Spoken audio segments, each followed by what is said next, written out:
Dear students, welcome back. ये paper मुझे किसी मेरे स्टूडेंट ने भेजा है और ये कहते हुए कि सर आपने शायद ये पेपर छोड़ दिया एएमयू में। मैंने जब मैच किया तो यस, ये न्यू पेपर है। अब ये किस साल का है वो भी वो नहीं बता पा रहे हैं, किसी लाइब्रेरी से उन्होंने लिया, बट ऑथेंटिक पेपर है क्योंकि इसमें ऑब्जेक्टिव सब्जेक्टिव सभी है। तो मैंने जब मैच किया तो मुझे लगा कि 2019-20 इसको हम कह सकते हैं, बिकॉज 2019-20 का पेपर मैंने नहीं बनाया था। सो लेट अस, इसमें भी कुछ क्वेश्चन हैं जो आपको हेल्प करेंगे एएमयू के लिए ही नहीं बल्कि सीयूईटी, डीयूईटी और UGC NET and other entrance test के लिए भी। तो जल्दी में हम लोग इसको जो है शुरू करते हैं और खत्म भी करते हैं। यहाँ पे मैं एक बहुत इंपॉर्टेंट इंफॉर्मेशन आप सबको देना चाहता हूँ कि जो किताब मेरी है उसको अब आप यहाँ से ले सकते हैं। ये ऐसा नहीं कि सारे बुक इंस्टा मोजो पे भी हैं, लेकिन जो जो इस एग्जाम के लिए जो एंट्रेंस गाइड है, मैं हमेशा कहता हूँ कि दो एंट्रेंस गाइड एएमयू के लिए इंपॉर्टेंट है और डीयूईटी और सीयूईटी के लिए भी। वो है exam exam guide for entrance test, ET short में कहिए, फॉर ईटी। और दूसरा है मॉडल टेस्ट पेपर, जिसमें कि मैंने बहुत मेहनत से स्ट्रैटेजी बताया था कि कैसे प्रिपेयर करना है बहुत सारे इंफॉर्मेशन के साथ। तो ये दो जो हैं अब आपको मिलेंगे अमेजन किंडल पे। ये अच्छी बात है क्योंकि किंडल पे पढ़ना आसान है, किंडल एक नया मेथड है और उसमें जो है सिक्योरिटी भी काफ़ी ज़्यादा है, बहुत सारे फीचर्स हैं, आप उसमें सर्च कर सकते हैं, बहुत सारे यूजर फ्रेंड। मैं हमेशा बुक को किंडल पे ही पढ़ता हूँ। तो आपको थोड़ी शुरू में हो सकती है परेशानी की पीडीएफ फाइल वर्सेस किंडल, लेकिन मुझे आशा है कि मेरे स्टूडेंट इस प्लेटफॉर्म को सपोर्ट करेंगे क्योंकि जो मेरे रियल स्टूडेंट हैं जो जो चाहते हैं इस कम्युनिटी का भला, उनको पता है कि वो सस्टेनेबल नहीं है कि पीडीएफ फाइल आप डाउनलोड करें, क्योंकि व्हाट्सएप ग्रुप से लेकर के और टेलीग्राम ग्रुप तक उसको जो है शेयर किया जा रहा है और उसको वो चल नहीं सकता है और वो मेथड बहुत ही आर्किक है। तो अमेजन पे जो है दो बुक मैंने अभी डाला है, यही केवल दो बुक आपको मिलेगी, बाकी अभी इंस्टा मोजो पे अभी मिल रही है। तो फिर से मैं आपको ये लिंक दे रहा हूँ, ये लिंक जरूर आप देख लीजिए और लोगों को भी शेयर कीजिए, अपने पॉल साइंस हेल्प कम्युनिटी को बढ़ावा दीजिए और यहाँ से ये दोनों गाइड आप डाउनलोड कर सकते हैं नॉमिनल कॉस्ट पे। अब आइए क्वेश्चन आंसर का दौर हम करते हैं शुरू। इसमें बहुत सारे क्वेश्चन जो हैं रिपीटेड हैं एमयू में ही। Which of the following was not written by Plato? आपको पता है कि उन्होंने रिपब्लिक लिखा, स्टेटमेंट लिखा, लॉ लिखा, क्रीटो लिखा, अपोलोजी लिखा, टेमाइस लिखा, ये सब याद कर लीजिए जो दो तीन इसमें नहीं है। लेकिन पॉलिटिक्स कैसे वो लिख सकते हैं, ये किसने लिखा आपको पता है ना? पॉलिटिक्स जो है एरिस्टोटल ने लिखा है, उनकी मतलब सबसे जो फेमस बुक है पॉलिटिक्स।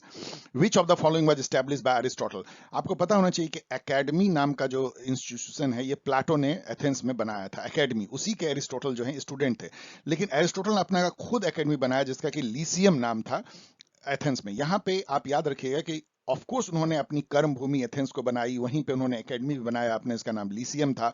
लेकिन एरिस्टोटल एथेंस के नहीं थे, वो कहाँ के थे? यस, मैसेडोनिया के थे, वहीं के जहाँ के सिकंदर थे। और सिकंदर के वो बचपन के गुरु भी थे। उन्होंने सिकंदर को, अलेक्जेंडर द ग्रेट, उनको उन्होंने बचपन में पढ़ाया था, लेकिन उन्होंने अपनी कर्म भूमि, अपने गुरु की जो जन्मभूमि थी एथेंस, उसको बनाया। अब यहाँ एक और इंपॉर्टेंट फैक्ट है कि बाद में मैसेडोनिया और एथेंस में झगड़ा हो जाता है और एथेनियन जो होते हैं वो थोड़े से नाराज हो जाते हैं एरिस्टोटल से, क्योंकि वो मैसेडोनिया के होते हैं। एरिस्टोटल को डर लगता है कहीं सोक्रेट की तरह उनको भी मार न दे एथेंस के लोग, और वो वहां से भाग जाते हैं। और वो जो भागते हैं वो एक आइलैंड पे जाते हैं, कैलचिस, ये आइलैंड पे, और ये कहते हुए जाते हैं कि हम दूसरी बार मौका नहीं देंगे एथेंस के लोगों को कि वो जो है किसी फिलोसफर की जो हत्या कर दें, जो उन्होंने किया था सुकरात का, मतलब सोक्रेटिस का। तो ये तीन चार एडिशनल इंफॉर्मेशन। थॉमस एक्विनास के बारे में पूछा जा रहा है कि वो किस चीज के चैंपियन थे। थॉमस एक्विना एक मेडिएवल 1200 ईस्वी सन में वो यूरोप में थे। वो सब चर्च, धर्म, गॉड, इन सब से जुड़े हुए थे। उनका सुमा थियोलॉजिया, थियोलॉजिका, ये एक फेमस बुक है और उन्होंने प्रूफ ऑफ गॉड दिया था। जैसे विवेकानंद ने कहा था ना, हाँ मैं गॉड को देख सकता हूं, उसने उन्होंने कहा था यस गॉड है, इसके 5 प्रूफ हैं। उन्होंने ये भी कहा था थॉमस एक्विनास ने कि रियल खुशी क्या है, गॉड के बारे में सोचना, उसके बारे में ध्यान लगाना जो है वो contemplation of God is the real happiness. इसके अलावा उन्होंने जस्ट वॉर थ्योरी भी दिया था, तो ये सब उसके बारे में जान लीजिए। थॉमस नेचुरल राइट के भी ये सब प्रोपोनेंट थे। तो थॉमस एक्विना जो है वो पैपल सुप्रीमेसी, मतलब चर्च की सुप्रीमेसी की बात करते थे। एक बात यहाँ डियर स्टूडेंट याद रखिएगा कि पूरा मेडिएवल यूरोप जो है ना, वो चर्च वर्सेस स्टेट में चर्च को हमेशा सपोर्ट करते दिखता है। पहला जो थिंकर, इसलिए उनको मॉडर्न कहा था, मैकियावेली थे, जिन्होंने चर्च को नीचे रखा, स्टेट को ऊपर रखा, जो रिलीजन को नीचे रखा और जो टेम्पोरल जो शासन है उसको ऊपर रखा, इसलिए वो मॉडर्न थिंकर भी कहे जाते हैं। सेकुलरिज्म पॉलिटिक्स उन्होंने लाया, मैकियावेली।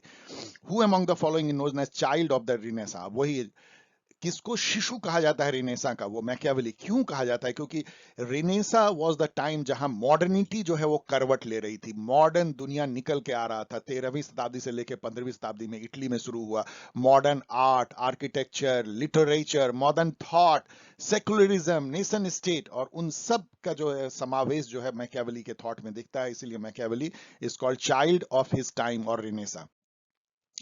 जनरल विल जो रूसो का है, इस पे तो मतलब पूरी क्लास मैंने ली हुई है। जनरल विल क्या होता है? जब सब कोई मिलते हैं और अपने हायर सेल्फ से गाइडेड होते हैं, समाज के भले के लिए सोचते हैं और डिलिब्रेट करते हैं और एक नतीजे पर पहुंचते हैं, तो वो नतीजा जनरल विल से गाइडेड होता है। जनरल विल से निकला हुआ जो कानून होता है उसको फॉलो करना रियल फ्रीडम है, मोरल फ्रीडम है। वो नेचुरल फ्रीडम से अलग है। आप फ्री हो जाते हो क्योंकि आप उसी कानून को मान रहे हो जो सबके भले के लिए और आप उसके पार्ट हो। तो रियल विल जो है ना, रियल विल मतलब कि जो हमारा हायर सेल्फ है, जो अल्ट्रुइस्ट है, जो कि भले सबके लिए सोचता है, समाज का भला सोचता है, केवल अपना सेल्फ रियल विल होता है या ट्रू विल, उसका समावेश है। सम टोटल कोई अर्थमेटिक टोटल नहीं है स्टूडेंट, याद रखिएगा। ये एक तरह का कंसेंसुअल सम है, मतलब सब मिल करके सोचते हैं और सबका रियल विल काम करता है। Sir Syed was oppose to, अब इसमें ऑल ऑफ द मैं मार रहा हूं, पढ़ लीजिएगा क्योंकि ऑल ऑफ द सही लग रहा है। मैं इस पर बहुत ज्यादा रिसर्च मैंने नहीं किया, लेकिन मुझे लगता है यही सही है। Who define public administration as a use of managerial, legal and political theories and process to fulfil legislative, executive and judicial government mandate. मतलब कि ये जो स्टेट के 3 ऑर्गन होते हैं, लेजिस्लेचर, एग्जीक्यूटिव, जुडिशियल, वो जो मैंडेट करते हैं उसको मैनेजेरियल, लीगल, पॉलिटिकल व्यू से उसको फुलफिल करना, उसको इंप्लीमेंट करना, ये काम पब्लिक एडमिनिस्ट्रेशन का है। अब ये एकदम अरबिट क्वेश्चन है, लेकिन एक बार याद कर लेंगे तो आप भूलेंगे नहीं इसको। ये जो है यहाँ सही लगाया है, जिस स्टूडेंट ने भी लगाया है, ये रोजन ब्लूम है। ये एकदम छुपा हुआ है, ये बहुत कोई पूछा जाने की बहुत कम चांस है। Who propounded public choice theory, ये क्वेश्चन बहुत अच्छा है क्योंकि विंसेंट ऑनस्ट्रैम को आप भूल नहीं सकते हैं। पब्लिक चॉइस थ्योरी के साथ ही आप विंसेंट ऑनस्ट्रैम को याद कीजिए, बिहेवियरल रिवॉल्यूशन के साथ चार्ल्स मरियम को याद कीजिए, आप सिस्टम थ्योरी के साथ में डेविड ईस्टन को याद कीजिए, स्ट्रक्चरल फंक्शनलिज्म में आप गैब्रियल एलमंड को याद कीजिए, आप यदि पॉलिटिकल डेवलपमेंट में सबसे पहले आप लुसियन पाई को याद कीजिए। तो इस तरह से एक एक को लगाइए। जैसे कम्युनिकेशन थ्योरी है, कार्ल ड्यूस को याद कीजिए। तो ये एकदम जब दिमाग में आपके बसने लगेगा तब आप उस जोन में चले जाएंगे और उसको कोशिश कीजिए। तो विंसेंट ऑनस्ट्रैम वही हैं जो कि पब्लिक चॉइस थ्योरी के एक बहुत बड़े प्रोपोनेंट। पब्लिक चॉइस थ्योरी होता क्या है ये समझिए। ये थ्योरी ये कहता है कि जब कोई पब्लिक डिसीजन लिया जाता है, लाइक पब्लिक पॉलिसी बना रहे हैं आप, कहां पे एयरपोर्ट बनना चाहिए, इस तरह का पब्लिक डिसीजन ले रहे हैं, पब्लिक पॉलिसी, वैसे में जो भी डिसीजन मेकर होता है, ऑलवेज आपको पता है 4-5 लोग मिलकर डिसीजन लेते हैं सरकार में, वो सब अपने अपने सेल्फ इंटरेस्टेडनेस से गाइडेड होते हैं, अपना अपना स्वार्थ उनका चलता रहता है। वो कोई पब्लिक के भले के बाद में सोचते हैं, पहले अपने भले के लिए सोचते हैं। लेकिन जो इंस्टीट्यूशनल रूल रेगुलेशन ऐसा होता है, और इस तरह से चूंकि अपनी बात उनको दूसरे को मनवानी होती है, तो अल्टीमेटली जब मिलकर डिसीजन लेते हैं तो पब्लिक के भले के लिए ही होता है। ऐसा ही हो जाता है। लेकिन वो गाइडेड अपने रैशनलिस्ट होते हैं, सभी लोग अपना कॉस्ट बेनिफिट देखते हैं और अपने ही प्रेफरेंस इंटरेस्ट को मैक्सिमाइज करने के लिए डिसीजन लेते हैं। तो जैसे मान लीजिए कि एग्जांपल लीजिए कि यदि उसमें से कोई एक आदमी है जिसका कि जमीन जो है उस जगह पे है जहां वो एयरपोर्ट बनने की है, तो ऑलवेज सोचेगा कि उसी के आसपास एयरपोर्ट बननी चाहिए। लेकिन वो उसको गिव एंड टेक करना पड़ सकता है और हो सकता है कि वो जगह पे नहीं करे और वो ऐसे जगह पे एग्री कर जाए जहां पे कि उसकी जमीन नहीं है और वो पब्लिक के भले के लिए। ये है पब्लिक चॉइस थ्योरी। तो Vincent Ostrom, who said if justice is taken away the state become a band of robbers. ये एकदम रिपीटेड क्वेश्चन है, रट जाइए डियर स्टूडेंट, कभी मत भूलिएगा। Saint Augustine 4th century AD में या 5th सेंचुरी एडी कर लीजिए, 420 उसमें ये थे और ये क्रिश्चियनिटी के संस्थापक में से है। इन्होंने जो बुक लिखा है उसको जरूर याद रखिएगा, सिटी ऑफ गॉड, कभी भूलिएगा मत इसको। इन्होंने डिफरेंस किया था city of God, city of man, हम इसको एक्सप्लेन नहीं कर पा रहे।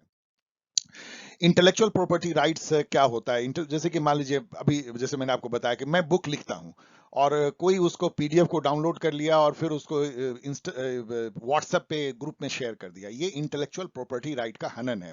उस पर केस हो सकती है, जेल हो सकती है, क्योंकि वो मेरी इंटेलेक्चुअल प्रॉपर्टी राइट है पॉल साइंस हेल्प की। आप उसको बिना पॉल साइंस हेल्प के परमिशन के किसी को शेयर नहीं कर सकते हैं, चाहे फ्री करें चाहे पैसे लेके करें। ये इंटेलेक्चुअल प्रॉपर्टी है, मतलब वो प्रॉपर्टी जो कि गुड्स में नहीं है लेकिन इंटेलेक्ट का प्रॉपर्टी है वो। तो ये है जैसे कि पेटेंटिंग का है, नॉलेज का है, ये सब का जो राइट्स होता है आपके पास होता है, उसको कोई कॉपी नहीं कर सकता है, बेच नहीं सकता है। ये है इंटेलेक्चुअल प्रॉपर्टी। अभी जो है ये काफी पिछले 15-20 सालों से जब से WTO बना है तब से काफी न्यूज में। पहले जो है इंटरनेशनल ट्रेड में इंटेलेक्चुअल प्रॉपर्टी राइट का ना तो ट्रेड होता था ना उसकी कोई खास प्रोटेक्शन थी। अब जो है काफी प्रोटेक्शन हो गई है, उस पर कानून भी इंडिया में बना है, हर जगह बना है, उस पर अपराध उसको माना जाता है, जेल वेल भी होती है। यूनाइटेड नेशन चार्टर कब एडॉप्ट किया गया था? तो ये तो चलिए नहीं पूछा जा रहा है, ये पूछ रहे हैं कि कहाँ पे एडॉप्ट किया गया था। तो ये सैन फ्रांसिस्को कॉन्फ्रेंस में एडॉप्ट किया गया था।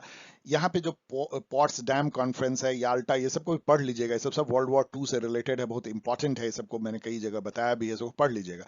यहाँ पे आप देखिए कि 50 नेशन जो हैं इंक्लूडिंग इंडिया वो साइन करते हैं यूएन चार्टर को 26 जून 1945 को सैन फ्रांसिस्को में ज्वाइन साइन करते हैं। और इसी को जो है यूएन चार्टर का साइनिंग डे कहलाता है, 26 जून 1945, इसको याद कर लीजिए। पोलैंड ने बाद में 51वें कंट्री के तौर पे इसको साइन किया था कुछ महीने बाद पोलैंड ने। तो 51 जो है फाउंडिंग मेंबर कहला सकता है और इंडिया उसमें से एक है। याद रखिए उसमें इंडिया आजाद भी नहीं हुआ था। Who among the following said those who say that religion has nothing to do with politics do not know what religion means. ये बहुत ही फेमस लाइन है महात्मा गांधी का, आपको मैंने कई जगह बताया है। ये भी आप सोच सकते हैं कि उन्होंने रिलीजन पॉलिटिक्स को मिला दिया था। उन्होंने रिलीजन मतलब कोई धर्मांता नहीं थी, उनकी रिलीजन जो है सुचिता थी, उनकी रिलीजन जो है फिलॉसफी था, उनकी रिलीजन जो है वो इथिक्स था, मोरलिटी था। वो रिलीजन से उन्होंने लिया था, ना कि रिलीजन से ये कि मेरा रिलीजन अच्छा है दूसरे का खराब है और मार काट करो और ये करो, वो नहीं उन्होंने लिया था। अब ये मैच करने के लिए ये बहुत आसान है, क्योंकि ये इस पे मैंने हटा दिया है जो जो जो मैचिंग का जो ऑप्शन है, वो ऑप्शन के चलते तो और आसान हो जाता है, क्योंकि एक ही से आपका काम बन जाता है। माइकल सैंडल जो है कम्युनिटेरियन थे, उन्होंने बुक लिखा था liberalism and the limits of justice. इस बुक को कभी भूलिएगा मत। माइकल वॉल्जर जो हैं वो स्फेयर ऑफ जस्टिस उन्होंने लिखा था, sphere of justice a defence to pluralism and equality. Michael Walzer, sphere of justice, yes, multiple sphere of justice मैंने आपको बताया भी है, वो उन्होंने, ये कम्युनिटेरियन है। विल कैमेलिका ने लिखा है कंटेम्प्रेरी पॉलिटिकल फिलॉसफी, वैसे ये मल्टीकल्चरलिज्म के बहुत बड़े ज्ञाता माने जाते हैं। बर्नस्टीन जो है उन्होंने restructuring of social and political theory लिखा है, इसको भी आप भूल नहीं सकते हैं, मैच कर लीजिएगा। कलेक्टिव सिक्योरिटी सिस्टम जो यूएन का है वो किस प्रिंसिपल पे बेस्ड है? One, all for one, one for all. इसका मतलब क्या होता है? यदि एक पे अटैक हुआ तो सब पे अटैक हुआ, सब लोग उसको डिफेंड करेंगे। और यदि किसी पे भी अटैक होता है मतलब तो एक आदमी जो है वो भी शामिल उसमें होगा, कोई अलग थलग नहीं रहेगा। और ये जो all for one and one for all जो है, एक्चुअली ये स्टेट मतलब ये लिखा हुआ था लाइन अलेक्जेंडर ड्यूमा का एक फेमस नॉवेल है थ्री मस्केटियर, इसको जरूर यदि कभी टाइम मिले तो पढ़िएगा। उसमें ये लाइन लिखा हुआ था। इसको मॉडर्न टाइम में मॉर्गनथाउ ने एज ए आईआर का प्रिंसिपल के तौर पे दिया कलेक्टिव सिक्योरिटी के लिए। इसी पे यूनाइटेड नेशन भी बेस्ड है, नाटो भी बेस्ड है, जितने भी मिलिट्री अलायंस होते हैं वो सब इसी बेस्ड है, all for one, one for all. ये पूछा जाता है कि मॉर्गनथाउ ने इसको दिया है। अलेक्जेंडर ड्यूमा नहीं पूछा जाएगा लेकिन जानना चाहिए। Which of the following is not, तो ये सही है। Which of the following is not the basic principle of Hans Morgenthau's realism? Hans Morgenthau फिर से आ जाते हैं, ये सब है। Politics is rooted in the human nature, ये इनका फर्स्ट प्रिंसिपल है कि ह्यूमन नेचर इगोइस्ट होता है, स्वार्थी होता है, बुलिस्ट होता है, उसी तरह का स्टेट का भी नेचर इंटरनेशनल सिस्टम में ये कहते हैं। तो ह्यूमन नेचर के बेसिस पे यदि आईआर की थ्योरी बनाओगे तो वो ऑब्जेक्टिव होगा, शाश्वत होगा, सत्य होगा, क्योंकि बदलता नहीं है ह्यूमन नेचर। पॉलिटिक्स ऑटोनोमस है, मतलब कि इसको आप इथिक्स, रिलीजियन, इकोनॉमी से अलग देख सकते हो, एकदम बिल्कुल अलग पढ़ सकते हो, इसके अलग लॉ हैं। ये इनकी जो है लास्ट सिक्स्थ प्रिंसिपल है। National interest is defined in terms of power, ये सेकंड या थर्ड प्रिंसिपल है। Politics is govern by universal moral, no no no, ये कहते हैं यूनिवर्सल मोरल लॉ से पॉलिटिक्स बिल्कुल अलग है, पॉलिटिक्स के अपनी मोरल मोरल स्टैंडर्ड हैं। तो ये पांचवा या छठा इनका प्रिंसिपल, पांचवा, चौथा पांचवा प्रिंसिपल है, तो यही है। The major argument of new realism Kenneth वॉच का क्या है, ये रिपीटेड है कि structures are more important than actor. Structure क्या होता है, जिसको हम सिस्टम कहते हैं, यार सिस्टम में तड़फड़ा गया हूं, ऐसा लोग कहते हैं। जो हमारी जो भी इंस्टीट्यूशनल अरेंजमेंट है, किस तरीके से एक इंस्टीट्यूशन फंक्शन करता है, उसको सिस्टम कहते हैं। कैसे गवर्नमेंट फंक्शन करती है, कैसे आर्मी करती है, कैसे जुडिशियरी करती है, कैसे बैंकिंग सिस्टम करती है, ये पूरा जो है इसको स्ट्रक्चर कहते हैं। हमारा जो समाज का जो रूल रेगुलेशन है वो भी स्ट्रक्चर है। मैरिज एक स्ट्रक्चर है, फैमिली एक स्ट्रक्चर है, समाज के जो नॉर्म है, कस्टम है, ट्रेडिशन है, वो एक स्ट्रक्चर है। आप सोच के देखिए तो हम लोग इस स्ट्रक्चर में फंसे रहते हैं। इसी को रूसो कहते हैं कि man is born free but everywhere in chain. वो स्ट्रक्चर हमें जकड़ लेता है, वो हमें संस्था हमें जकड़ लेती है। तो structure are more important than actor, यही चीज केनेथ वॉल्श कहते हैं कि इंटरनेशनल लेवल पे क्या स्ट्रक्चर है। स्ट्रक्चर है कि कैसे जो है एक एनार्किकल वर्ल्ड ऑर्डर में मल्टीपल स्टेट, 200 के आसपास स्टेट जो है वो एक सोसाइटी बनाते हैं, जिसमें कि हर स्टेट की जो पावर एंड कैपेबिलिटी जो है बहुत अलग अलग है। तो उसके बीच का इंटरेक्शन जो है वही रियलिटी है, वही रियलिज्म है।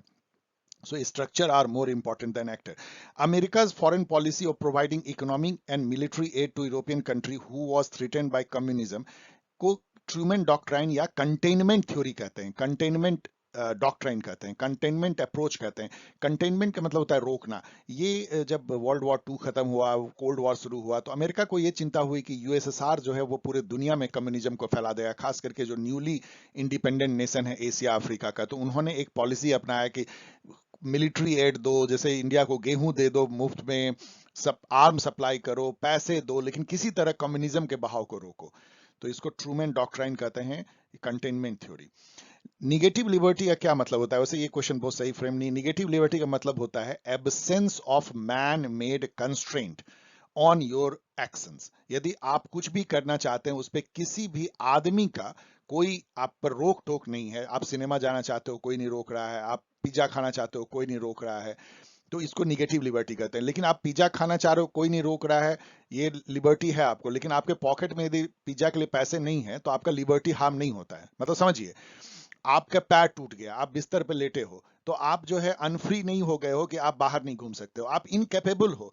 तो incapability is different from being unfree, इस चीज को समझिएगा। निगेटिव लिबर्टी के लिए कहता है कि कोई आदमी आपको नहीं रोकता किसी काम करने से, लेकिन आपका शरीर रोक सकता है, आपका पैसे का इनकम रोक सकता है, नेचर रोक सकता है, वो सब अनफ्रीडम नहीं है।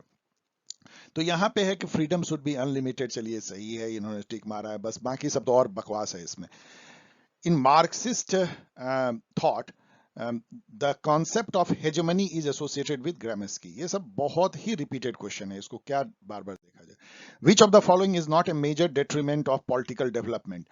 तो नॉट ए मेजर डिटरमिनेंट, ये तीन जो है ना, इक्वलिटी, डिफरेंशिएशन, कैपेसिटी। एक बुक भी लिखा है जेम्स कॉलेमन ने, the development syndrome, differentiation, equality, capacity. In fact ये पहली बार ये लुसियन पाई ने दिया था, लेकिन बाद में एक किताब के फॉर्म में जेम्स कॉलेमन ने यही दिया। लुसियन पाई ने कहा था कि डेवलपमेंट के तीन पैरामीटर हैं, इक्वलिटी मतलब रूल ऑफ लॉ होना चाहिए, समाज इक्वलिटी और बेस्ड होना चाहिए, ना कि हिरार्किकल स्टेटस कंसर्न या जन्म पे आधारित नहीं होना चाहिए, इसे अपने यहाँ कास्ट सिस्टम है। डिफरेंशिएशन होना चाहिए, मतलब कि जो जो पॉलिटिकल इंस्टीट्यूशंस हैं, जो स्ट्रक्चर हैं, एक स्ट्रक्चर एक फंक्शन करे, ऐसा नहीं कि एक ही स्ट्रक्चर 5 फंक्शन करे, ऐसा घालमेल ओवरलैपिंग नहीं होनी चाहिए। एंड इंस्टीट्यूशनल कैपेसिटी होनी चाहिए कि रूल ऑफ लॉ को इंप्लीमेंट कर सके, डेवलपमेंट को कैरी आउट कर सके जस्ट वे में, फेयरनेस, जस्टिस एज फेयरनेस तौर पे। तो ये तीन होने से जस्टिस इसका पार्ट नहीं है, तो यही सही होगा। How long can a person continue to member of union government, state government without being a member of either house of parliament? ये 6 महीने तक रह सकते हैं। आपको ये पता होना चाहिए कि मंत्री बनने के लिए, इवन प्राइम मिनिस्टर बनने के लिए या चीफ मिनिस्टर बनने के लिए, आपको किसी दोनों हाउस का मेंबर होना जरूरी नहीं है। आप बन गए, अब 6 महीने के अंदर आपको जो है मेंबर बन जाना है। 6 महीने तक बिना मेंबर बने आप मंत्री रह सकते हैं 6 महीने। यहां पे मैं कह रहा हूं कि गोल्डन प्रिंसिपल ये है कि 6 को याद कर लीजिए, 6 वीक, 6 महीने, 6 6 6। कॉन्स्टिट्यूशन में हर चीज, इमरजेंसी कितने महीने के लिए बढ़ा सकती है, 6 महीने। ऑर्डिनेंस कितने महीने तक बिना पास किए रह सकता है, 6 वीक प्लस 6 महीने, मतलब 6 महीने प्लस 6 वीक। तो पार्लियामेंट के मतलब एक बार कन्वीन हो जाए तो 6 वीक के अंदर ऑर्डिनेंस को पास करना होता है। तो 6 6 6 याद कर लीजिए। 6, the principle of collective responsibility जो है, जो minister council of minister as a whole collectively responsible होते हैं पार्लियामेंट को, लोअर हाउस ऑफ पार्लियामेंट को। ये किस आर्टिकल में लिखा हुआ है? ये 75(3) में लिखा हुआ है। ये एकदम बिल्कुल याद कर लीजिए, अच्छा क्वेश्चन है ये। अब यहाँ पे देखिए अगेन बुक है, ऑथर है ऑन लिबर्टी, आपको पता है जेएस मिल ने लिखा है। Lecture on principle of political obligation जो है टीएच ग्रीन ने लिखा है, बहुत फेमस बुक है। आइडिया ऑफ जस्टिस जो है अपने प्रोफेसर अमृत सेन ने लिखा है, जो थ्योरी ऑफ जस्टिस का जवाब था रॉल का। एनार्की स्टेट यूटोपिया जो है वो रॉबर्ट नॉजिक, जो लिबर्टेरियन है, लिबर्टेरियन मतलब कि जो एकदम एक्सट्रीम इंडिविजुअलिज्म और निगेटिव लिबर्टी को मानते हैं, टैक्स को नहीं मानते हैं, स्टेट को बिल्कुल मिनिमलिस्ट रखना चाहते हैं, उसको लिबर्टेरियन कहते हैं। एकदम इन बहुत ज्यादा लिबर्टी पे जो बेस्ड हो, क्लासिकल लिबरलिज्म का नया रूप लिबर्टेरियनिज्म। तो उन्होंने बुक लिखा है एनार्की स्टेट यूटोपिया, जिसमें उन्होंने इंटाइटलमेंट थ्योरी ऑफ जस्टिस दिया है, जो जवाब था रॉल के थ्योरी ऑफ जस्टिस का। तो यहाँ दो बुक जो है वो रॉल के थ्योरी ऑफ जस्टिस का जवाब है, anarchy state utopia and idea of justice.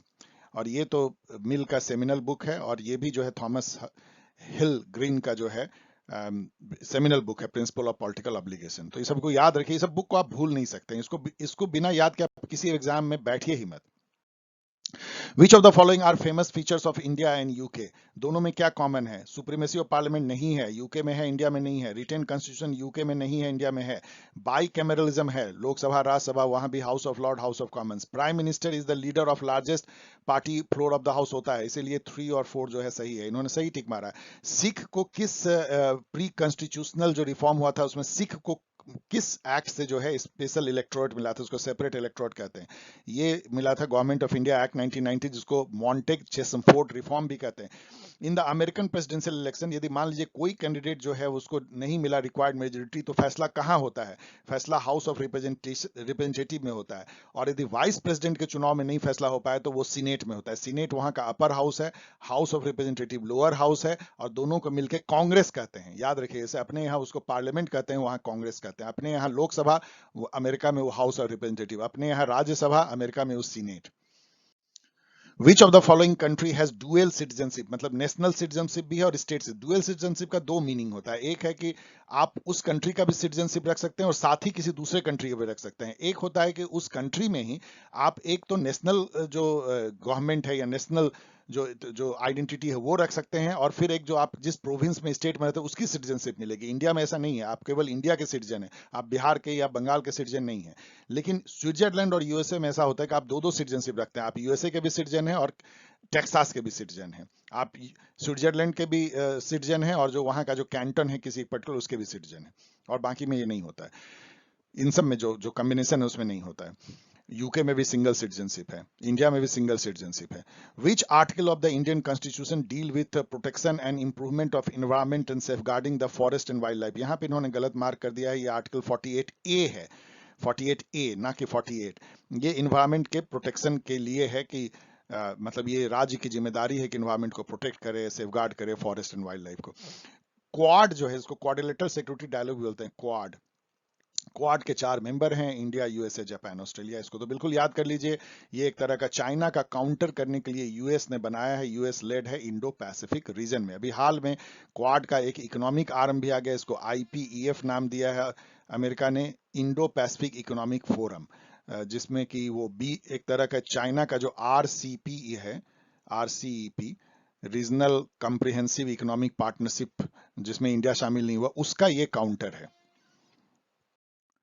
Operation पोलो जो है वो जब हम लोगों ने पुलिस एक्शन करके, आर्मी एक्शन करके हैदराबाद के निजाम को हम लोगों ने अपने में मिलाया था, निजाम से एक तरह से लड़ाई टाइप की हो गई थी, तो उसको, उस ऑपरेशन को, आर्मी के ऑपरेशन को ऑपरेशन पोलो कहते हैं। यहाँ पे डिफरेंट टाइप के ऑपरेशन मैंने अपने एग्जामिनेशन गाइड में दिया है, वो देख लीजिए। ऑपरेशन विजय, शक्ति, smiling Buddha, Parakram, brass track and all many many.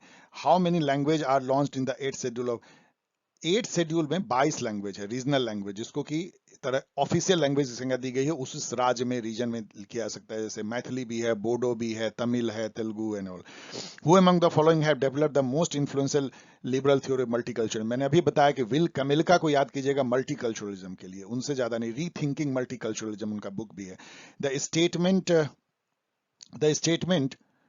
अब रीथिंकिंग मल्टीकल्चरलिज्म इनका बुक है कि भीखू पारेख, देख लीजिएगा, मैं थोड़ा कंफ्यूज दोनों में हो जाता हूँ। भीखू पारेख ने मल्टीकल्चरलिज्म पे लिखा है, शायद इनका बुक जो है बिल कमिल्का का मल्टीकल्चरल सिटीजनशिप है, रीथिंकिंग नहीं है, रीथिंकिंग भीखू पारेख का है। Yes, the statement state is individual writ large जो है, ये प्लेटो ने कहा था। इसका मायने समझ लीजिए यदि आपने अभी तक नहीं समझा है। उसका मतलब ये होता है, प्लेटो का कहना था कि स्टेट जो है वो कुछ नहीं है, एक इंडिविजुअल को बड़ा कर दीजिए, विशाल रूप कर दीजिए, जैसे आपको पता है कि महाभारत में जो है श्री कृष्ण ने अपना विशाल रूप दिखाया था, विराट रूप, तो उसमें उसको पूरी दुनिया जो है अर्जुन को दिख गई थी। उसी तरह प्लेटो कहते हैं कि एक इंडिविजुअल का विशाल रूप यदि देखेंगे ना तो वो स्टेट बन जाएगा।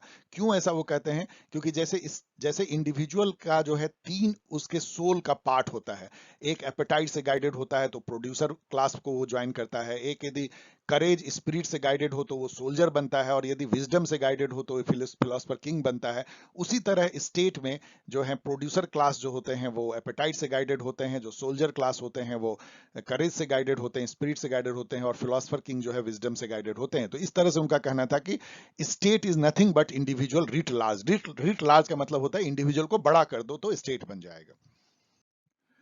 साइमन जो है, हर्बर्ट साइमन, उन्होंने एक नया कॉन्सेप्ट एडमिनिस्ट्रेशन में दिया था, उसको डिसीजन मेकिंग थ्योरी कहते हैं, रैशनल डिसीजन मेकिंग थ्योरी, और वो बेस्ड था मेथोडोलॉजी लॉजिकल पॉजिटिविज्म का। लॉजिकल पॉजिटिविज्म क्या होता है कि कोई भी जो ट्रूथ है केवल वही है जो सेंस एक्सपीरियंस से आप टेस्ट कर सकते हो, ऑब्जर्व कर सकते हो, उसको समझ सकते हो, कोई परे नहीं है। जिस चीज को छू सकते हो, देख सकते हो, अनुभव कर सकते हो, वही चीज के बेसिस पे जब आप टेस्ट करते हो तो वो ट्रूथ है। या लॉजिकली ट्रूथ हो, मतलब 2+2 4 होता है, ये कोई टेस्ट करने की बात नहीं है, लॉजिकली वो प्रूफ है कि ऐसा होता है। वर्षा होती है तो पानी पड़ता है, मतलब ये सब लॉजिकल ट्रूथ है।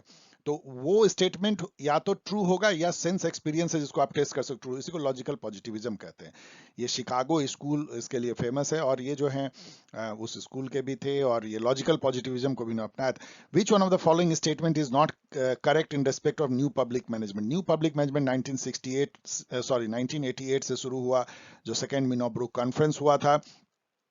उसमें जो बेसिकली ये था कि जो पब्लिक एडमिनिस्ट्रेशन है वो प्राइवेट एडमिनिस्ट्रेशन या प्राइवेट जो कॉर्पोरेट वर्ल्ड है उसके स्टाइल को अपनाएगी, मैनेजरियल स्टाइल को। डिसीजन मेकिंग फास्ट होगा, मैनेजरियल रिस्पॉन्सिबिलिटी होगी, परफॉर्मेंस बेस्ड होगा, डिफरेंशियल पे होगा, सिटीजन को कस्टमर के तौर पे माना जाएगा। जैसे प्रॉफिट मेकिंग होती है वैसे ही पब्लिक एडमिनिस्ट्रेशन भी एंटरप्रेन्योरियल स्पिरिट अपना लेगा। तो मार्केट ओरिएंटेशन था, इट एडवोकेट मैनेजरियल ऑटोनॉमी था, फोकसेज ऑन परफॉर्मेंस। लेकिन ये नहीं था, यहां इन्होंने गलत मार दिया है, पब्लिक इंटरेस्ट खो गया था उसमें, कहीं ना कहीं पब्लिक इंटरेस्टनेस पीछे हो गया था, इसीलिए बहुत जल्द ही जो है एनपीएम को नकार दिया गया, क्योंकि उसने पब्लिक इंटरेस्टेडनेस जो था, पब्लिकनेस जो था, वही वो कम कर दिया था। परफॉर्मेंस बजट बहुत अच्छा नहीं है। अगेन, परफॉर्मेंस बजट का मतलब होता है कि आपको पैसे जो दिए जाते हैं उसमें सीधा लिखा होता है कि आपको क्यों पैसे दिए जाएं, इससे क्या आउटकम निकलेगा। तो आप कह सकते हैं ऑब्जेक्टिव ऑफ एक्सपेंडिचर इसमें मेंशन्ड होता है, बाकी सब जो है उससे जुड़ता नहीं है। The view that all property is theft, देखिए प्रॉपर्टी इज थेफ्ट, प्रोधन, प्रोधन, उनका फर्स्ट क्या है, जोसेफ या क्या है, प्रोधन, देख लीजिएगा। फ्रेंच थे, अनार्किस्ट सोशलिस्ट थे।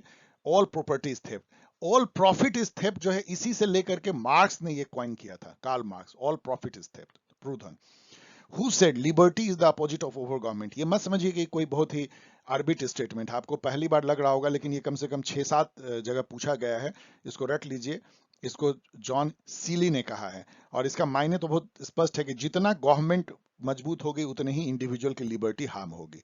मजबूत गवर्नमेंट कम लिबर्टी, ये स्टेटमेंट कहता है, और ये लिबरल वर्ल्ड में यही है। तो लिबरल वर्ल्ड में क्या है, स्टेट को एक नेसेसरी इविल माना जाता है, मतलब एक दैत्य है जिसको कि आपको स्वीकार इसलिए करना पड़ता है कि आप शांति से रह सके, लेकिन उस दैत्य को काबू में रखना पड़ता है कॉन्स्टिट्यूशन, रूल ऑफ लॉ से, और जितना ही वो काबू में रहेगा उतना ही इंडिविजुअल फ्री रहेंगे। ये लिबरल वर्ल्ड की धारणा है। The book annihilation of caste किसने लिखा है? ये अंबेडकर ने लिखा है, B R. Ambedkar. Aspect of political development किसने लिखा है? ये लूसियन पाइन ने लिखा है। ये सब बुक को आप भूल नहीं सकते हैं, मतलब ये सब सेमिनल बुक है। Seriously questioning the validity of party system, the idea of partyless democracy India में किसने लाया था? जयप्रकाश नारायण। सब बहुत घिसा पिटा क्वेश्चन है। विशाखा भर से state of Rajasthan case deal करता है sexual harassment of women at work place पे, विशाखा गाइडलाइन 2013 में बना था। हर ऑर्गेनाइजेशन में जहां 12 से अधिक लोग काम करते हैं वहां पे एक कमेटी को बनना होगा, सेक्सुअल हरासमेंट कमेटी, जहां वुमेन अपना शिकायत दर्ज कर सकती है। सस्टेनेबल डेवलपमेंट क्या होता है? ऐसा डेवलपमेंट जो लगातार चलता रहे, कभी वो खत्म नहीं हो, क्योंकि रिसोर्स का दोहन आप वैसे नहीं करेंगे, उसको बचा के रखेंगे एनवायरमेंट को, तो सस्टेनेबल रहेगा। सस्टेनेबल मतलब जो टिकाऊ हो, टिकाऊ development. So development that last, यहां पे भी इन्होंने गलत कर दिया, डेवलपमेंट दैट लास्ट। अब यहाँ पे देखिए मैच करना जो है, तो ये ऑलरेडी मैच्ड है, आप इसको सीधा पढ़ लीजिए। राइट टू, यहाँ मैंने दे भी दिया है काफी सारे जो डीपीएसपी, लेकिन 39 यहाँ मैंने छोड़ दिया है, वो जो है वहां पे right to adequate means of livelihood है, राइट टू वर्क है आर्टिकल 41 में, 43 में right of worker to participate in management in industry, जो कि 42nd अमेंडमेंट से लाया गया था, ये भी कई जगह पूछा गया है। और right to children to free and compulsory education, जिसको अब निकाल के फंडामेंटल राइट बना दिया गया आर्टिकल 21A के तहत, राइट टू एजुकेशन करके, आरटी 86 अमेंडमेंट से। यहाँ पे देखिए तो यूएन चार्टर आपने देखा कि 1945 26 जून को साइन हुआ है यूएन चार्टर।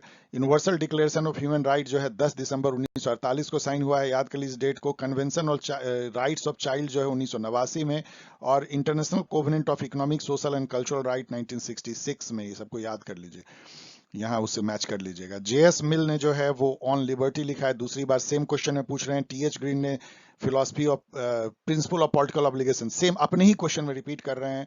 लास्की ने लिखा है ग्रामर ऑफ पॉलिटिक्स, ये बुक कभी भूलिएगा मत लास्की का। और रॉल का थ्योरी ऑफ जस्टिस कौन भूल सकता है आप में से, तो ये बहुत ही आसान ये सब है। Justice as fairness John Rawl ने दिया है। यहाँ पे आप देख रहे हैं कि सेटर क्या कर रहा है कि एक क्वेश्चन पूछता है, फिर उसी थिंकर से दूसरा क्वेश्चन भी पूछता है हर समय। द ऑर्डर इसका यदि आप देखेंगे तो प्रेम्बल में कैसे आया है, यहाँ पे देखिए पहले आया है सॉवरेन, तो सॉवरेन फर्स्ट है, इन्होंने सही मारा है। फिर सोशलिस्ट आता है दूसरा, फिर सेकुलर आता है तीसरा, और फिर जो है डेमोक्रेटिक आता है चौथा, और रिपब्लिक आता है पांचवा। इसको मैच कर लीजिएगा। विच of the following state does not have a by cameral legislature? 6 he state हैं इंडिया में, पहले तो 5 थे लेकिन आंध्र प्रदेश टूटने के बाद 6 हो गया, जहां पे कि विधानसभा भी और विधान परिषद भी है। वो आंध्र प्रदेश, बिहार, कर्नाटक, महाराष्ट्र, तेलंगाना, उत्तर प्रदेश। यहाँ पे आप हरियाणा देख रहे हैं, हरियाणा नहीं है, इन्होंने सही मारा है।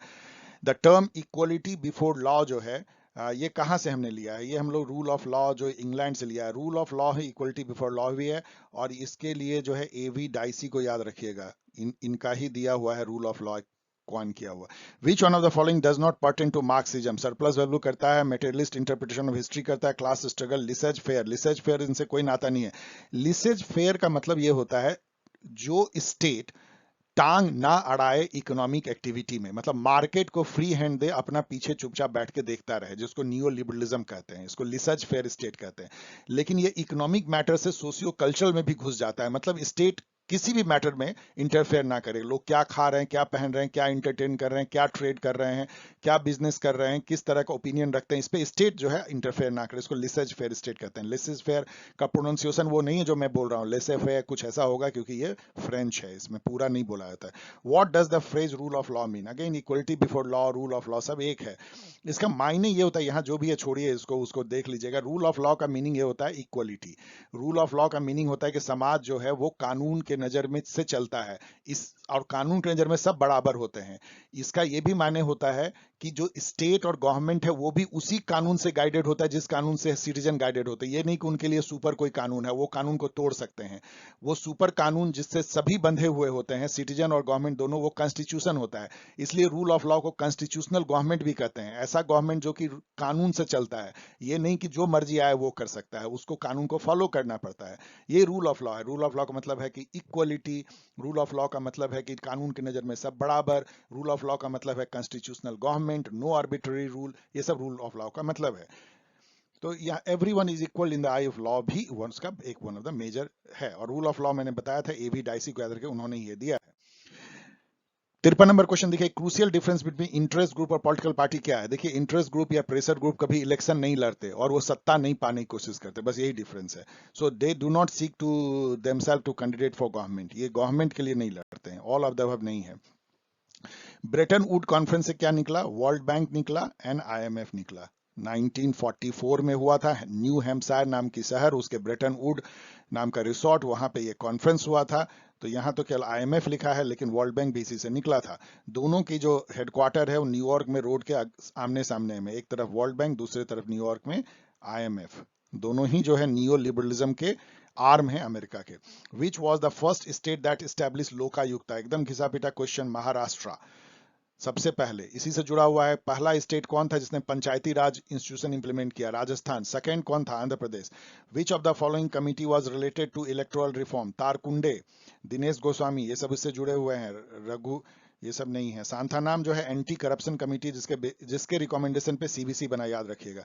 आयरन लॉ ऑफ ओलिगार्ची जो है रॉबर्ट माइकल ने दिया था। इसका कहने का क्या मतलब था, कोई ऑर्गेनाइजेशन कितना भी डेमोक्रेटिक हो, मतलब वहां सबके साथ मिलजुल करके जो है बातचीत करके डिसीजन लिया जाता है, लेकिन धीरे धीरे इन ड्यू कोर्स वो ओलिगार्ची हो जाता है, मतलब कुछ लोग ही डिसीजन लेते हैं और वही चलाते हैं उस ऑर्गेनाइजेशन को, चाहे वो कोई पॉलिटिकल पार्टी हो, चाहे वो कोई सरकार हो, चाहे वो डेमोक्रेटिक संस्था हो। इसको आयरन लॉ ऑफ ओलिगार्ची कहते हैं। आयरन लॉ मतलब इससे आप बच नहीं सकते हैं, आयरन का मतलब ये होता है। Who among the following was the first law minister of India? Of course, B.R. Ambedkar, याद रखिएगा। फर्स्ट एजुकेशन मिनिस्टर, यस, आजाद। पूरा नाम आप जानते हैं ना, मौलाना अबुल कलाम आजाद, ये फर्स्ट जो है एजुकेशन मिनिस्टर थे।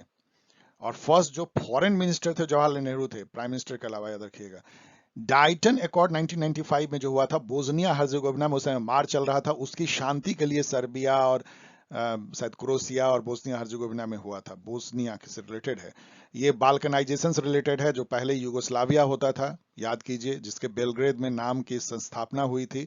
वो 6 टुकड़ों में बट गया, 6 अलग अलग स्टेट उससे इंडिपेंडेंट बन गए, जिसमें कि सर्बिया है, जो बचा खुचा यूगोस्लाविया है, क्रोएशिया है, बोस्निया हर्जेगोविना है, कोसोवो है, मैसिडोनिया है, ये सब उससे निकला हुआ है।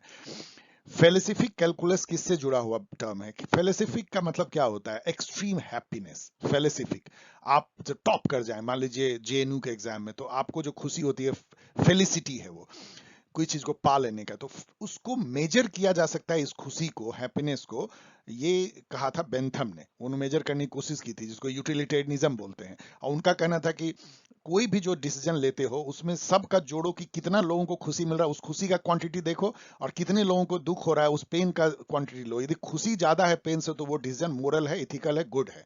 यही यूटिलिटेरियनिज्म है। अब यहाँ इससे जुड़ा हुआ एक और बात जानिए कि फेलिसिफिक कैलकुलस को जेएस मिल ने एब्सर्डिटी कह दिया। ये भी क्वेश्चन पूछा जाता है, हु सेड कि फेलिसिफिक कैलकुलस जो है वो एब्सर्ड है, ऐसा हो ही नहीं सकता है, मिल का कहना था। उन्होंने अलग थ्योरी दिया था कि जो खुशी है वो भी 2 टाइप से है, एक लोअर खुशी, हायर खुशी। जैसे अभी हम आप मिल करके हायर खुशी ले रहे हैं, और यही आप नींद में सो जाइए बहुत देर तक, या आप मान लीजिए पिक्चर देखिए, जो खुशी लेते हैं लोअर खुशी है जेएस मिल के अनुसार। तो खुशी को आप सीधा मेजर नहीं कर सकते हैं, खुशी की क्वांटिटी के अलावा क्वालिटी भी होती है, ये मिल का कहना था। इसीलिए फेलिसिफिक कैलकुलेशन एब्सर्ड है। End of ideology Daniel Bell ने लिखा था 60s में। पॉलिटिकल मैन नाम के बुक को हम भूल नहीं सकते हैं, सैमर मार्टिन लिपसेट ने लिखा था, कभी मत भूलिएगा। जर्मन आइडियोलॉजी कार्ल मार्क्स ने लिखा था, और आइडियोलॉजी यूटोपिया बहुत इंपॉर्टेंट बुक है, कार्ल मैनहेम ने लिखा था। इन सबको याद कर लीजिए।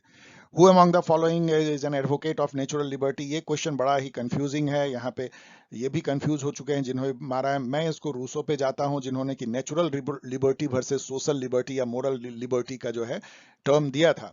हर्बर्ट स्पेंसर ने इक्वल लिबर्टी का टर्म दिया था। लास्की इससे जुड़े हुए नहीं है। टीएच ग्रीन ने पॉलिटिकल ऑब्लिगेशन या मोरल फ्रीडम कहा था। तो जे रूसो को आप कह सकते हैं, लेकिन ये क्वेश्चन मार्क में कर रहा, और कर लीजिए इस पे research. Who express the view that equality is unnatural and undesirable, ये एरिस्टोटल का कहना था। एरिस्टोटल, ये हॉब्स नहीं, एरिस्टोटल ये कहते थे कि इनइक्वलिटी तो नेचुरल है, इनइक्वलिटी रहेगी समाज में, लेकिन equal should not be treated with unequal, equal should always be treated equally. जो अनइक्वल हैं, जो किसी का टांग टूटा हुआ है तो उसको 2 टांग वालों से आप कंपेयर नहीं कर सकते, उसको साथ नहीं दौड़ा सकते, वो जस्टिस नहीं है, न्याय नहीं है। प्रोपोर्शनल इक्वलिटी की बात उन्होंने की थी। According to Marxist ideology the state is man made institution. इसमें से उसे बहुत अच्छा नहीं है, ना तो नेचुरल है, ना रिजल्ट ऑफ रिवॉल्यूशन है। नो, रिजल्ट ऑफ रिवॉल्यूशन नहीं है, उसको हटाना रिवॉल्यूशन है। डिवाइन इंस्टीट्यूशन बिल्कुल नहीं, मैन मेड इंस्टीट्यूशन है, जो कि मार्क्सिस्ट आइडियोलॉजी के अनुसार वो कैपिटलिस्ट इंटरेस्ट के लिए काम करता है। Identify the correct chronological order prime minister बनने का। तो सबसे पहले आप देखेंगे तो राजीव गांधी बने 1984 में, फिर उसके बाद वीपी सिंह बने 1989 में, फिर चंद्रशेखर बने 1990 में, और नरसिम्हा राव 1991 में। तो इस तरह से आप मैच कर लीजिएगा। The jurisdiction of high court can be altered by parliament, और कौन कर सकता है? पार्लियामेंट के अलावा किसी को पावर नहीं है। अब यहाँ पे जो है ये मैं हमेशा कहता हूं कि रट लीजिए, 5 जो अभी के जो लेटेस्ट जो कॉन्स्टिट्यूशनल अमेंडमेंट हुए हैं ना पिछले 3 4 5 सालों में, ये अच्छा किया है क्वेश्चन पूछ के, बहुत ही स्टार क्वेश्चन है। इसमें 105वां भी जोड़ लीजिए, क्योंकि ये क्वेश्चन जब बनी हुई तो 105वां नहीं आया होगा। तो 101st अमेंडमेंट से जीएसटी लागू हुआ 2017 में, याद रखिएगा। 102वां अमेंडमेंट से जो है कॉन्स्टिट्यूशनल मैंडेट मिला बैकवर्ड क्लास कमीशन को। अब वो एक कॉन्स्टिट्यूशनल कमिटी होगी 338 बी के तहत, शायद देख लीजिएगा। 103rd अमेंडमेंट से 10% जो है ईडब्ल्यूएस को रिजर्वेशन मिला। 104थे अमेंडमेंट से जो है वो एससी एसटी का रिजर्वेशन 10 साल के लिए बढ़ा, और 2 सीट जो थे एंग्लो इंडियन के लिए लोकसभा में नॉमिनेशन, उसको खत्म कर दिया गया। और 105वां अमेंडमेंट से जो है जो एससी बीसी होते हैं, मतलब कि socially and educationally backward class, SC BC कहते हैं, उसके सब कैटेगराइजेशन, मतलब ओबीसी का कह लीजिए, सब कैटेगराइजेशन का अधिकार जो पहले छीन लिया गया था 2018 में, उसको फिर से स्टेट को वापस कर दिया गया। और इस पे जो एक कमीशन बनी है, जी रोहनी कमीशन, सब कैटेगराइजेशन ऑफ एससी बीसी, इसको याद कीजिएगा, ये पूछा जा सकता है। अभी क्या है एससी बीसी का सब कैटेगराइजेशन, नेट पे जाके पढ़ लीजिएगा। मैं इस पे काफी कुछ कह सकता हूं, लेकिन यहाँ पे टाइम नहीं है। Who believes the state is an instrument for exploitation of one class over other? अभी तो मैंने बताया आपको, मार्क्सिस्ट कहते हैं कि वो कैपिटलिस्ट इंटरेस्ट को बढ़ावा देने के लिए बनी है। Which among the following book was written by Machiavelli? Machiavelli ने प्रिंस भी लिखा और डिस्कोर्स ऑन लिवी भी लिखा, ये भी याद रखिएगा। डिस्कोर्स, इसको डिस्कोर्स भी आप कह सकते हैं, डिस्कोर्स ऑन लिवी। लिवी एक रोम के, मतलब इटली के बहुत बड़े हिस्टोरिकल राइटर थे, तो उनका वो हिस्ट्री को लेके उन्होंने डिस्कोर्स ऑन लिवी लिखा। यहाँ ये भी याद रखिएगा कि डिस्कोर्स ऑन लिवी में मैकियावेली ने रिपब्लिकन जो राज्य होता है उसकी अनुशंसा की थी, मतलब पीपुल का राज, और प्रिंस में वो मोनार्की के बारे में लिखते हैं। लेकिन यदि आप मैकियावेली को ठीक से पढ़ेंगे तो उनका ज्यादा जो मन था वो रिपब्लिकन के तरफ था, कम जो है मोनार्की को बुराई करते हैं। इनफैक्ट कई लोग कहते हैं कि प्रिंस उन्होंने मोनार्की का मजाक उड़ाने के लिए लिखा था। Who among the following is champion of realist approach of international relation? तो इस सब में कान तो है नहीं, ये मॉर्गनथाउ के अलावा कौन हो सकता है? मॉर्गनथाउ यदि है तो और कौन को जरूरत ही नहीं है। तो आप देख सकते हैं डियर स्टूडेंट कि कितना जो है ये आसान पेपर था। और यहाँ पे आप ये चीज मन में जरूर रखिए कि मैंने जो आपको, अभी तो 6ठा पेपर मैंने एनालाइज कर दिया, यदि केवल इस 6 पेपर को भी आप 10 बार पढ़ जाते हैं ना, तो आपको, मुझे लगता है ऐसे ही आप एमयू कंप्लीट कर जाएंगे।